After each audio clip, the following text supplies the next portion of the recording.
You are listening to Claret and Blue, an Aston Villa podcast brought to you by Birmingham Live.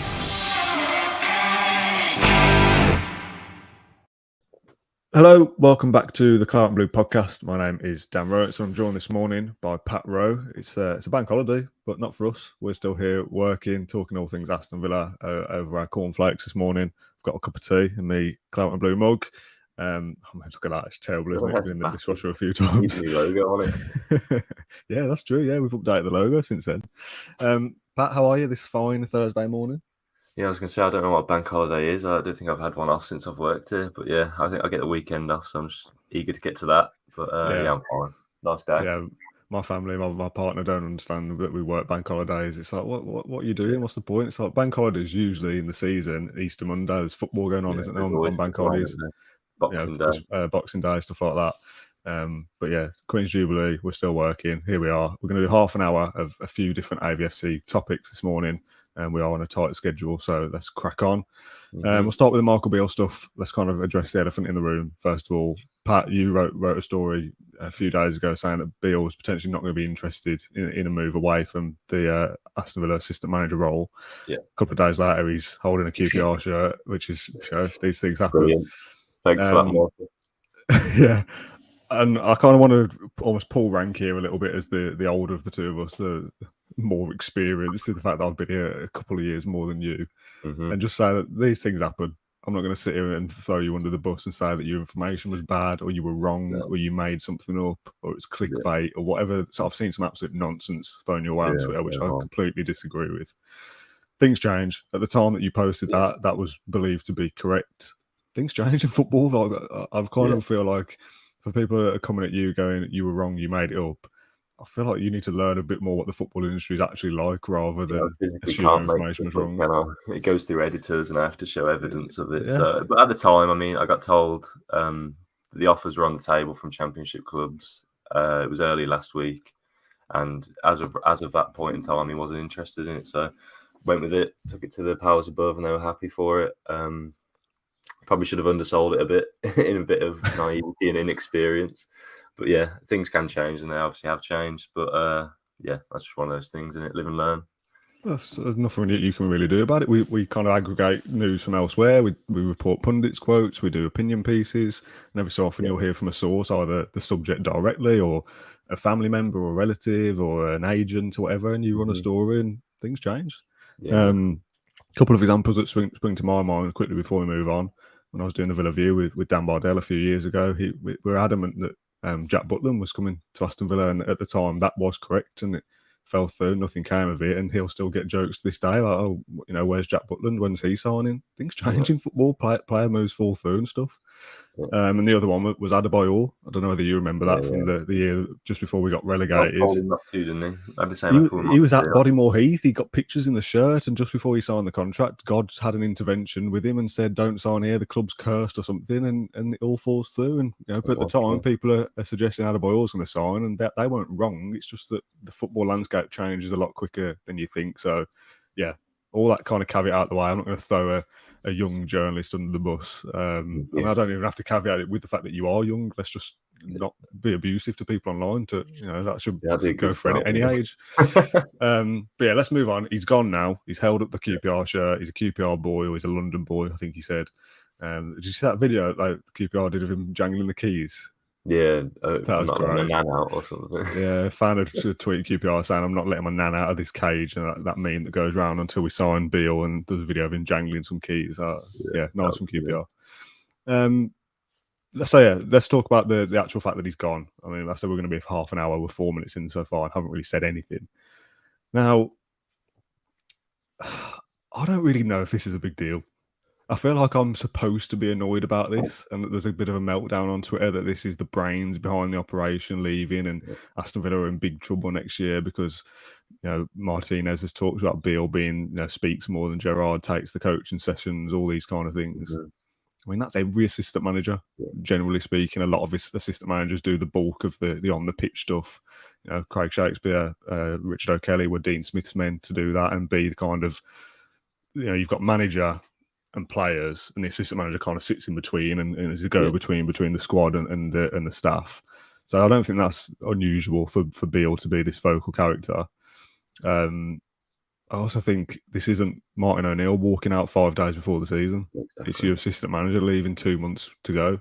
If Villa start badly or poor next season, do we put that down to Michael Beale or do we put that down to Steven Gerrard being unable to adapt over these next couple of months? So for me, I feel like the kind of fanfare is, oh yeah, this is really bad. Be annoyed, be sad, be angry. And I kind of just sit here and think, I'm shrugging my shoulders going, he's the assistant manager of a side that just finished 14th. Like, whoop-de-doo. You know what I mean? We'll replace him if we do replace him and we go again. I don't really care, to be honest. Well, with the season over and no more games to melt down over it, and the transfer window going too well for us to melt down over that as well. I think we've got to melt down over something, haven't we? And Beale is just one of those things people have probably chosen. I think, like, as you said, if it was 5 days before the season, or a week or whatever, John Terry and Rich Kelly left. At the time that happened, I was like, oh, it'll be fine. But then obviously, yeah, I think we've got 2 months now, a month or whatever before pre-season at least, before they get back into the facilities, get back working. It's time for Gerrard to pick a replacement, time for him to work with him, time for the players to adapt to him. Like you said, I think all assistant managers are quite heavily involved in the team. I don't think Dean Smith ever did anything with in coaching, like in the actual sessions, apart from overseeing. You see Klopp before games watching the opponents while his team are training. Obviously, the assistants are taking charge there. I think that happened similar at Liverpool. Yeah, I was going to bring this up. There was a tweet yesterday from Keane, who I've mentioned on here a few times. He's a good follow on Twitter. I think he speaks sense. He said, remember when Klopp's right-hand man Buvac left in Liverpool in 2018 and fans pooed themselves. He didn't quite say that. Yeah. Pep Linders came in and made them even better. If your manager's entire worth is based solely on his assistant, your manager isn't very good. Coaches are replaceable. And Beale, to be fair, I'm kind of caveating this by saying, oh yeah, who cares? Beale's gone. He will be a loss. Like, there is a lot of talk about him being a really good coach, good young coach. But I also kind of feel like this shouldn't be a shock to, especially people inside the club, that highly rated assistant coach wants to be manager. I mean, that's hardly breaking news, is it? That he's going to want to go on and prove himself at some point. Steven Gerrard was an assistant coach somewhere at some point and then wanted to go off to test himself as being the main man. So, if you've got a good coach, they want to leave. You kind of must feel the other way. If you've got this coach that's willing to be around for forever and ever, you kind of think, well, are they not that good then? Because they don't want to go and test themselves. I mean, if we replace him is also a question. We've got a pretty big coaching setup as it is. I mean, is there even a talk to say that we won't even bring in another number 2 and kind of Gary McAllister takes assistant role rather than just being a coach or first team coach or whatever his role was? I think we will get someone in personally. I think, obviously, Gary Mack was he Gerard Houllier's assistant? I think so. I think, so he's done the role before and obviously he's capable of it. And I got Aaron Danks as well. Obviously, Aston McPhee, I think he's set pieces. There is a big enough coaching staff to rely on and fall back on if we didn't. It's not a disaster if we didn't, but I think Gerrard will be looking for an assistant. That's where all those Xabi Alonso links in there, because of his autobiography. I think it was him or Carragher that he said, Xabi Alonso or Carragher. It was like a dream coaching staff. I'd love to have them as my assistant. I can't see Carragher dropping the sky. I think he's too good at that. But I think Villa Analytics did quite a deep dive into Xabi Alonso and he looked good. Like, you could see it working. And he did leave his Real Sociedad role. I think it was Real Sociedad. Real Sociedad B, I think. Yeah, the B team, which got La Liga 2, I think. They got relegated, but he did quite well with them. It was a young squad, I think. So that link probably made sense, but I think it's since come out, the BBC film McNulty that we just spoke about, that said it's not going to happen. So it was one of those that Gerrard's on holiday now, I think, so it'll probably be a few weeks before anything develops with that one. But I think he'll get someone in. I mean, it's not a massive surprise, like I said, for Beale to go. As somebody mentioned just in the comments, there was a picture of the squad maybe a week ago at Bodymore Heath or 10 days ago, and Beale wasn't in that picture. Kind of putting two and two together here that he's not going to be there long term. So let's kind of ditch him from the photo, or he might have been down in QPR that day or whatever. Was it a wedding? Okay, fair enough. There we go. Putting two and two together, making 5. The comments are kind of divided here. Steve says, I think it's seriously bad news. Terry and O'Kelly leaving before the start of the season disrupted Smith's setup, which, I agree with.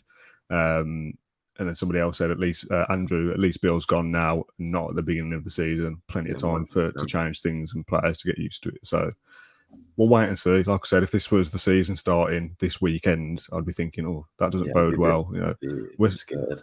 We're supposed to be on this like AVFC project of pushing into Europe and buying into that and believing in it. But our assistant manager thinks, no, I don't fancy that. Get me in the Championship. I'll be thinking, oh, what's going on here? But it's just a natural progression for them. them. Like QPR did quite well this season. I think they were close to getting promoted, but then they fell off in that second half of the season, which does sound like a Villa squad, to be fair. The second half of the season drop off. But I feel like you can't blame him for taking the opportunity. No, I don't. Gerrard could be out of a job at November. Who knows what happens in football? Like if he loses 5 on the bounce to start the season, like Smith did, what happens? Yeah, so guaranteed, is it? So he's just taken the opportunity given to him. I mean, yeah, he's gone to be a manager and test himself in the Championship to hopefully. I mean, the aim will be to get QPR promoted at some point, whether that's next season or not. He goes with my best wishes. Like I said at the start, I don't really think I care, to be honest. Like I don't want to fake this sort of faux anger. Oh, I can't believe he's gone. What the hell? Richard O'Kelly left early, late in pre-season last year to do nothing. I mean, I don't know if he retired or what. John Terry the same, just kind of left to hopefully become a manager and again did nothing. John Terry. Yeah, so you kind of look at them and go, yeah, they did kind of like depart this project and try and find something else and didn't. Whereas Michael Beale's left and gone straight into management. He's got one foot in another boat before he's fair left. Play to. Yeah, exactly. Fair enough. Xabi Alonso, on him quickly. You'd assume again he's leaving a B team in Spain to go and be a first choice manager in a higher up job than that. Yeah, he might come to Villa. Premier League. It would be a step up to the Premier League, getting an assistant role there. But yeah, you'd like to think he's now trying to test himself as a manager and not coming to be a number 2 again. I'd say it'll be one of those things. We'll appoint somebody and we'll all be going, "Who's that?" Yeah, you'll have no idea. Not going to be it won't be some big name. It'll just be some decent rated coach that's going to come in, help Gerrard, and that'll be that. Wouldn't be surprised to see like some Liverpool coach he's worked with in the past. Yeah, and it'll just be, he's in, cool, let's move on. I said it a few times. I think we did our end of season review that went out a week ago, I think, and we're kind of talking about the Project Villa, the Villa engine, the Villa way, all these things, and I just said, let's just win some games. I can't find it in me to kind of get annoyed about an assistant manager leaving. Like we lost 19 games last season. If Michael Beale was a striker that scored 30 goals a season, exactly. Quite concerned. Yeah, exactly. There's a couple of hundred people watching at this early hour, which surprises me, especially given it's a bank holiday. So thanks everyone for tuning in. We're only going to be here for another 16 minutes or so. So let's move on from Michael Beale. I've had enough. Let's talk about the Villa's potential best 11 so far as it stands. I put this graphic up on Facebook yesterday and there were fans going, Watkins won't get in this side and McGinn will be lucky to be playing and Ming's still playing. I thought if Carlos was replacing him and all these different things. This is as of things today. Constance potentially being injured on day 1. This is the side that I think is our best as of today, Thursday, 2nd of June. Martinez, Cash, Carlos, Mings, Dean, Kamara in the holding midfield role, McGinn and Ramsey, Coutinho behind Watkins and Ings.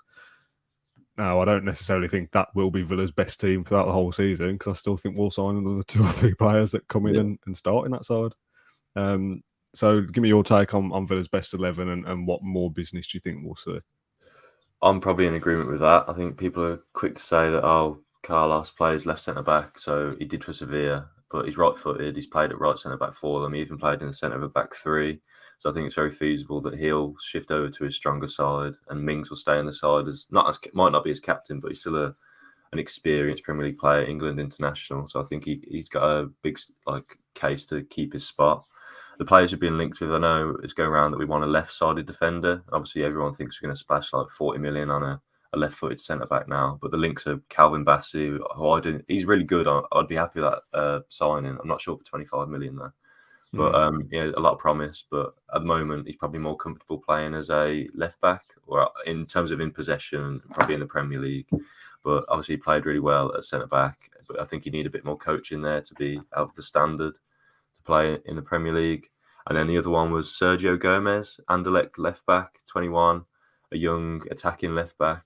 So these aren't the starting centre halves that people are probably hoping we're going for, like Botman.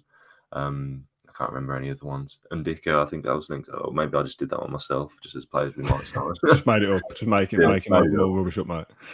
Yeah. But yeah, that's probably exactly that. But the only thing I'd change probably is formation. I think Gerrard, with a pre-season, he'll be looking to go back to his number 10 formation, hopefully. You think 2 number 10s Yeah, with one striker? I think the diamond type thing was just to kind of facilitate, stop the rot, get a few results out, get Watkins and Ings firing together. But I think he'll be looking to go back to what he prefers. Hopefully, get Buendia and Coutinho starting as the 2 number 10s, and then have Watkins and Ings just fighting, and then fighting for the role, not actually fighting. But he's hoping to go deep in the cup competitions, every single one of them. It's a long season. There's a gap. There's a World Cup that no one knows how that's going to affect players and their fitness if many Villa players go there. The Suarez links, I know we're going to touch on that in a second, but I'd be happy going into the season with Ings, Watkins, and Archer as the strikers. I've kept saying that throughout, the end of the season review and whatnot. I know some people want a big striker in terms of investment, but I think if Villa are going to splash out now in the remainder of the transfer window, it'll be on a number 8. Because I think Sanson and Louise could probably shift out. I disagree on the striker front. I think if we only go into the season, I mean, that kind of depends. If we are definitely playing 2 up front or trying to play 2 up front every single game, having 3 strikers isn't enough for me. It takes 30-year-old Danny Ings to get injured on day 1 and you're going, oh my God, Cameron Archer's going to play every game here. Yeah, I agree. If you're only playing 1 up front and it's Watkins, Ings and Archer fighting for 1 spot, that kind of makes sense to have 3 goes into one youth player, 1 player who's getting into his 30s. Although I'm writing off Danny Ings at 30, still got potentially a couple of good seasons in him still. He's not even 30 yet. He's 29. I think he's 30 in the next couple of weeks. I might be wrong there. I'm pretty sure somebody in there. I've got a list of birthdays for social persons, so I'm sure someone is 30 in June. I might be wrong there. Suarez is the one, isn't it? And again, Phil McNulty, I don't know whether he's any good or not, says that Suarez won't be joining. Kind of make that what you will. There was a line from someone somewhere else saying that Villa will kind of decide on Suarez depending on if they move anyone on. Is that the Athletic? I mean, I'd assume that is. Excuse me. I would assume that is if we sell Keenan Davis, we'll sign another striker. Now, I would be surprised if Keenan Davis was a Villa player next season. Now Forest have been promoted. It'll be Forest as long as they pay a decent fee for him. I think Villa won't stand in his way. 15. I'd love 15, but I'd take less because there was a stage where Keenan Davis was doing nothing, and it would be like, we're lucky to get $1 million or 2 here. He's gone to Forest, done well. He will be starting most games in the Premier League for them next week if he goes. If we can get 10 mil, 8 mil, I'd certainly take that. In love with him as well, like the same way we did with Mings. I think we were keen to pay 26 million. People just saying pay whatever they want. We've been promoted. We've got this. He's been good for him, to be fair. He has been 5 good. goals, 2 assists, I think, in about 14 starts or something. I think they're a lot better when they have him in the side, holding the ball up and whatnot. His finishing does look like it's got a bit better. Obviously, he had the injury setback. Before that, the goal he scored against Blue, I know that helped. But it's Blues, but I was just like, wow, that's impressive. I've never seen him do that before. Yeah, he has been good for him, and if we can get as much money for him as we can, obviously that's a benefit to Villa's plans moving forward. A lot of that team I just put up there is also dependent on player sales. Like, if Watkins ends up leaving, we'll certainly need a striker. If Mings leaves, obviously we'll need a new centre back. If McGinn goes to Spurs or whatever, backup left backs. Backup left back with Christine or however you say his name. 18 we've also got people like Louise to resolve a new contract or him being sold. So it's still loads and loads to go. Yeah, am I right in saying that the transfer window opens on the 10th of June or something? 10th of June, not the 1st. Yeah, so I'm not sure why it took us to go until the 1st. I said to you, I think Carlos will get announced on the 1st of June. I think I'd read it somewhere, but I'm not sure why he could have got announced on the 1st of June. Yeah, contracts tend to end and stuff, don't they, in the 1st of June? Not free agents tend to leave on the 1st of June and stuff, so it's always kind of like the day where things are made official. But transfer window doesn't open until the 10th for some reason. There's a comment here from James, which is exactly what I was going to bring up in a sec. He said, sell Davis, loan Archer again. Yeah. Go to bring someone in to support. Well, yeah, QPR is a shout. It's interesting with Archer because I think Villa will certainly want to take a look at him in pre-season, but I do kind of feel like another season in the top end of the Championship would do him benefit to see how far he can go. Can he go to? I mean, going back to Preston is an obvious shout, of course. With, I think Ryan Lowe, the manager there, knowing Stevie G, and obviously settled there. The fans like him. Going back to Preston and scoring 15 goals in the Championship would do him better than having 15 appearances off the bench for Villa and maybe scoring a couple. going in the cups and stuff. QPR is now a shout with Michael Beale. Will Villa send anyone down to QPR? Some like for the Jim Badace maybe, going out on loan again. Chuck Maker, what happens with him? Kessler Hayden, potentially maybe a championship loan. Kessler Hayden and Soko Beale. Yeah. So there's still loads. Archer. Every time I watched him, I haven't got the stats on it or anything, but every time I'd watch him or I'd check in on a game he played, he only had about 15 touches of the ball and played like 3 accurate passes. I think, although I can't remember, I think Preston were like mid-table. I think they had an outside chance of getting to the playoffs. I'm not certain. That's just going off memory. I'd like to see him in one of those sides that pushes for promotion. See if you can see him. And he only had 6 months, and it was the end of the season, wasn't it? I think. So give him a full season in the Championship. See if you can hit that 20 goal mark, 15 plus, and then go and look at him. I'd be happy with that. But then I'd also be happy with him coming in, playing cup games in a strike partnership up top in the Diamond, maybe if they choose to go for that. Seeing what he can do. It's up to Gerrard. If he thinks he's up to the standard, like Dean Smith did, he wanted to keep him around, didn't he? If they keep him around, I think that won't harm his development to have kind of dribs and drabs at Aston Villa. Then absolutely, I'd agree with that as well. But going out on loan again, the longer the gap's been with him not being here. So there's a point when people are going, Danny Ings is rubbish. Start Archer now, and you kind of think, is he ready for that step up to the Premier League to be starting games? Probably not. For Jacob Ramsdale, didn't it? He only had a short one at Doncaster, and they were like, you know what, we're going to keep you around. And then no one thought going into that season he'd start every game, and now he's probably the first name on the team sheet. So maybe Archer does the same thing, bangs in 20 goals in the Premier League. Oh yeah, that'd be nice. Pablo says, so I guess Louis Barry is not good enough. I've forgotten about Louis Barry. I'll be honest with you. He's not big enough. That's the problem. Yeah, I don't think he's developed enough. Like his body still looks quite small. Looks like a boy. Yeah, it looks a bit like a boy. But he's in. I feel like the move for Louis Barry is to step up a league. I think he's in League 2 with Swindon. He got to it in a promotion playoff semi-final, I think, or something. But he's been scoring goals there, hit form there. So maybe do a Kessler Hayden, just bump him up a few, a league or two, maybe a championship or just a League 1-1. To see how he goes from there. He's still really young. Was he 18, 19? Yeah, 18 or 19. Archer's a bit further ahead. I think Archer's 20. So it depends, doesn't it? Because there's a lot of kind of deadwood is probably a bit of a harsh word, but a lot of players in the first team who probably aren't good enough to be in the first team that need to be moved on. So let's say we're talking Trezeguet, Wesley, Gilbert, El Ghazi, Kieran Davis. He's not good enough, but just because he wants to go, let's be real. Target, Sanson, potentially. I mean, Douglas Luiz isn't deadwood, but has got this contract situation going on. Same with Connie Chuckmaker. So you've got kind of like 6 or 7 or 8 players there that you might end up losing for either, going because their contracts run out and they want to go elsewhere, or, we deem surplus to requirements. So that's kind of 6 or 7 players out of your match day squad gone straight away. I know Villa are going to sign a few more still, but then we're really going to loan out Archer and Kessler Hayden and Lou Barry and kind of make it even more threadbare. As well, like Traore. I don't know if you just mentioned him. Traore, I didn't mention him. I think he'll probably go. Yeah. Bailey, again, a lot of fans are suggesting what happens to him. Gerrard likes him, but I think Bailey. If we're not playing wingers, though. Yeah, true. It's one of those things, isn't it? It could cash in. That's a difficult one. So you've got all these players that you might let go, and then you're going to loan out another 4 or 5 youngsters as well. I'm not saying these youngsters are kind of ready to play, but you don't have any depth then. Timo Rabunam as well, another one. Maybe he'll have a championship loan as well.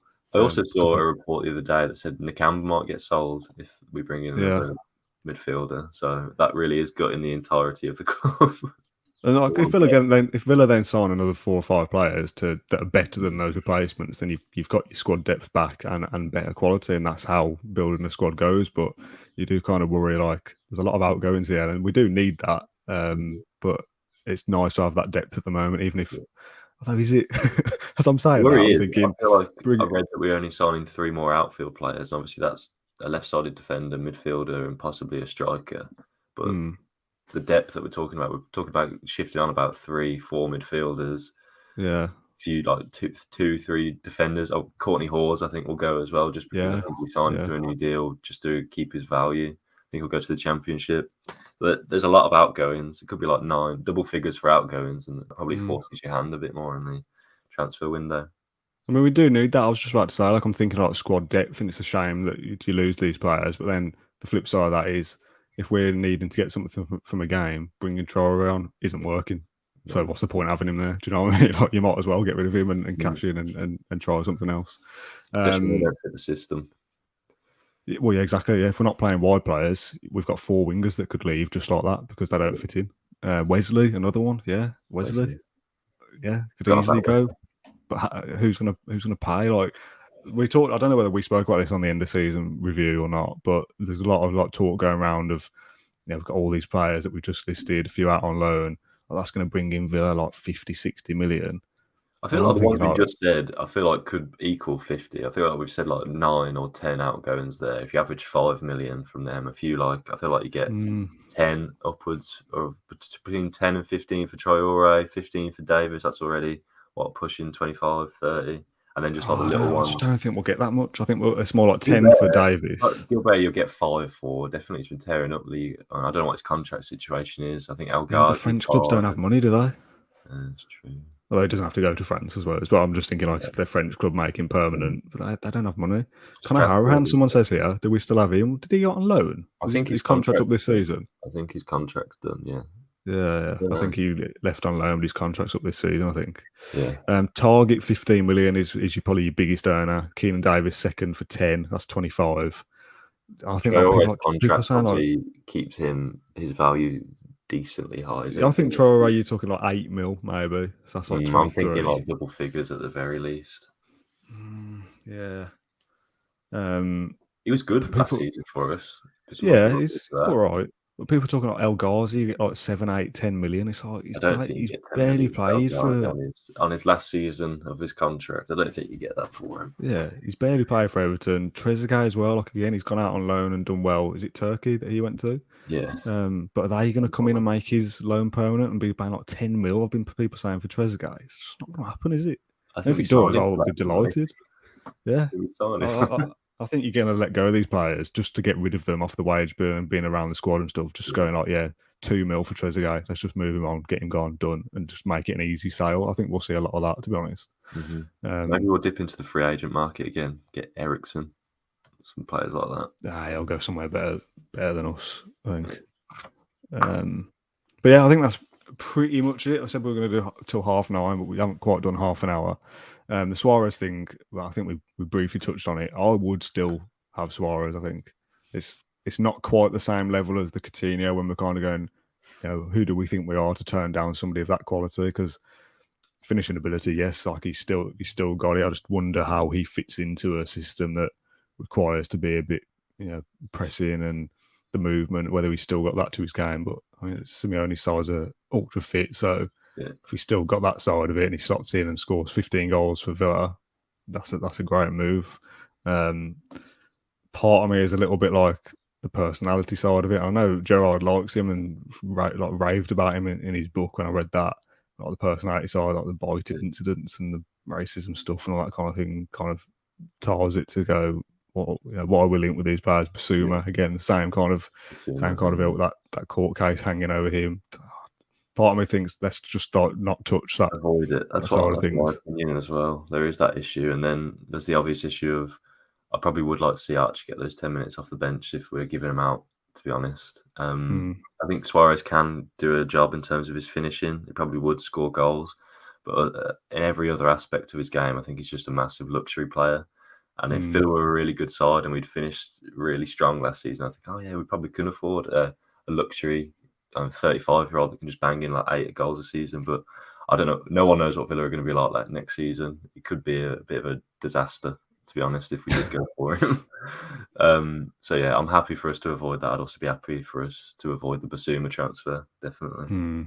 I mean, it's one of them, isn't it? I suppose if Suarez is going to come off the bench, and let's say, I don't know what, I'm going to pluck a figure out here that's probably going to make me look stupid. Let's play Suarez plays 1,000 minutes for us. I don't know whether that's a lot or not. 90 minutes a game. Yeah, so let's say he plays 1,000 minutes over the course of the season and scores 7 goals. Could Archer not score 7 goals in 1,000 minutes off the bench? Like his movement is kind of the fox in the box. So if that's the case, you kind of go, let's just stick with Archer. if Suarez is going to start a lot of games and be a partnership with somebody like Watkins and he scores 15, 20 goals, of course, that's a totally different conversation then. And if, it's one of those, isn't it? You kind of have to trust the coaching staff to go, look, we think this is the right move. If it works out, praise them. If it doesn't, that's your time to fret about it. The 2nd of June, when it's probably not even going to happen, kind of getting ahead of ourselves to be a little bit, kind of working ourselves up over something that won't even happen.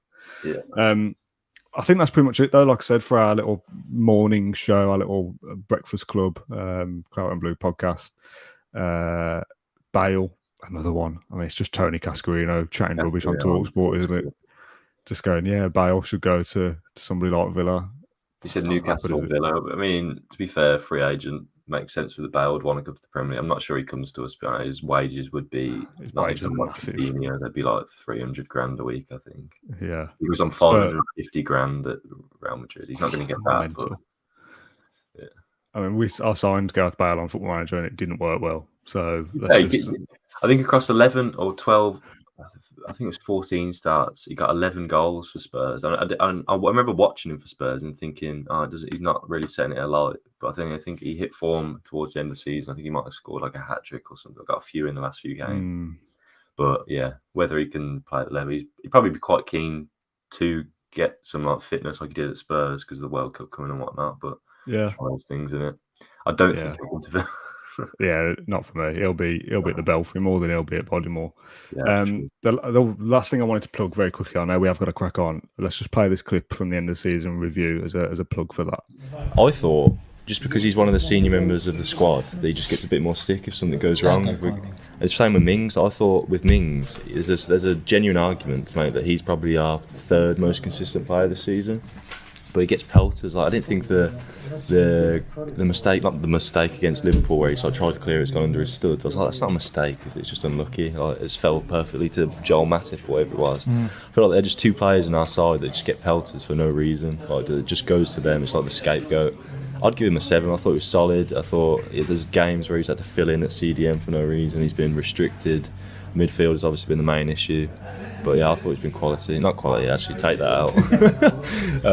I thought he's been decent. Not his best, but not the worst player on our team, certainly. Do you attack on McGinn and Mings and I get unfair criticism for you? Just scroll back for them. My thought on the Mings one, I think I'll say that every other week, don't I? That I think he's scapegoated. I mean, Villa have had a tradition of scapegoating various players along the way. I just wanted to... I actually put that clip on TikTok yesterday and everyone was just slating your opinion on Mings. It's just mad, isn't it? I just wanted to play that as a little plug to watch the end of the season review. It's almost at 10,000 views, so thank you very much for tuning in if you have. But good bank holiday fodder, I thought, if you're kind of sitting around over the next couple of days doing nothing and you want a little bit more chat on Villa. There's an hour and a half of us talking through the season, our Player of the Year awards, goal of the season, things like that. And we answered a load of viewer questions as well. So I'll put the link in the comments below, so go over and watch that. I think you're accurate to say on Mings and McGinn. There's a lot of kind of stick that goes to a senior player's way. But like we said many times, just because they're not maybe good enough to be top 6 for Villa moving forward, they're good players to have around the squad, good characters, good personalities, and help blood through the new signings. So I think McGinn and Mings have certainly still got value here. Unless somebody comes in with massive money and goes, here you go, here's 50 million for John McGinn. Different story then. So go and watch that if you fancy it. Enjoy the rest of your bank holiday weekend. Pat, I know that we're still both working, so back to work for us. Finish at 3. That's decent. Well, he did start at 7, so not great. But thank you very much for everyone for tuning in to this quick half an hour chat. We'll be back probably at some point next week now, unless Villa sign somebody over the weekend, in which case we'll jump on and react to that. But I don't know whether anything's coming or not. Don't take this as being in the know or anything. Joe's on holiday, so assume nothing. It's like a bank holiday. Like, is anyone at Villa even working to like announce signs and stuff? So if nothing happens, we'll be back on Monday or Tuesday. Thank you very much for watching this morning debrief or whatever we want to call it. And we'll see you again next week. Thank you for listening to Claret and Blue, an Aston Villa podcast. If you enjoyed today's episode, then please do let us know. We love hearing your feedback. We'll be back soon with another episode, but until then, up the Villa.